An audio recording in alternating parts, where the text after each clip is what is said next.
ಕ್ಷುಲ್ಲಕ ಕಾರಣಕ್ಕೆ ದಂಪತಿ ನಡುವೆ ನಡೆದ ಜಗಳವೊಂದು ಅಂತಿಮವಾಗಿ ಗೃಹಿಣಿಯೊಬ್ಬರ ಸಾವಿನಲ್ಲಿ ಅಂತ್ಯವಾಗಿರುವ ಘಟನೆ ಸಿಲಿಕಾನ್ ಸಿಟಿ ಬೆಂಗಳೂರಿನಲ್ಲಿ ನಡೆದಿದೆ. 3 ದಿನದ ಹಳೆ ಸಾಂಬಾರ್ ಬಡಿಸಿದ ವಿಚಾರಕ್ಕೆ ಪತಿ ಕಿರಿಕ್ ತೆಗೆದಿದ್ದರಿಂದ ಮನನೊಂದ ಪತ್ನಿ ವಿಷ ಸೇವಿಸಿ ಪ್ರಾಣ ಬಿಟ್ಟಿದ್ದಾಳೆ. ಮೃತ ಮಹಿಳೆಯನ್ನ ಕಾವ್ಯ ಅಂತ ಗುರುತಿಸಲಾಗಿದೆ. ಈಕೆ ಕಳೆದ 5 ವರ್ಷಗಳ ಹಿಂದೆ ರಂಗಸ್ವಾಮಿ ಎಂಬುವವರನ್ನ ಮದುವೆಯಾಗಿದ್ದು ಇವರಿಗೆ 4 ವರ್ಷದ ಒಂದು ಮಗುವಿದೆ. ಆದರೆ ಇದೀಗ ತಾಯಿಯನ್ನ ಕಳೆದುಕೊಂಡ ಮಗು ಅನಾಥವಾಗಿದೆ. ಪತಿಗೆ ಕಳೆದ 3 ದಿನಗಳಿಂದ ಒಂದೇ ಸಾಂಬಾರು ಬಡಿಸಿದ್ದಾಳೆ. ಫ್ರಿಡ್ಜ್ನಲ್ಲಿಟ್ಟು ತೆಗೆದು ಬಿಸಿ ಮಾಡಿ ಅದೇ ಸಾರನ್ನ 3 ದಿನದಿಂದ ಬಡಿಸಿದ್ದಾಳೆ. 2 ದಿನ ಸಹಿಸಿಕೊಂಡ ಗಂಡ 3ನೇ ದಿನ ಆಕ್ರೋಶಗೊಂಡು 3 ದಿನದ ಹಿಂದಿನ ಸಾರನ್ನ ಬಡಿಸ್ತಾ ಇದೀಯಾ ಅಂತ ಪತ್ನಿ ವಿರುದ್ಧ ಜಗಳಕ್ಕೆ ನಿಂತಿದ್ದಾನೆ.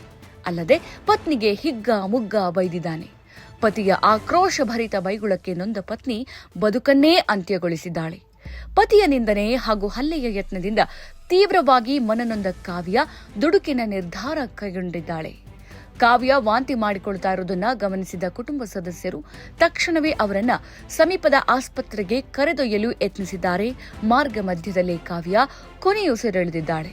ಸದ್ಯ ಮೃತದೇಹವನ್ನ ಮರಣೋತ್ತರ ಪರೀಕ್ಷೆಗಾಗಿ ಸರ್ಕಾರಿ ಆಸ್ಪತ್ರೆಗೆ ರವಾನಿಸಲಾಗಿದೆ. ಘಟನೆಗೆ ಸಂಬಂಧಿಸಿದಂತೆ ಸ್ಥಳೀಯ ಪೊಲೀಸ್ ಠಾಣೆಯಲ್ಲಿ ಪ್ರಕರಣ ದಾಖಲಾಗಿದ್ದು ಪೊಲೀಸರು ರಂಗಸ್ವಾಮಿ ಅವರನ್ನ ವಿಚಾರಣೆಗೆ ಒಳಪಡಿಸಿದ್ದಾರೆ.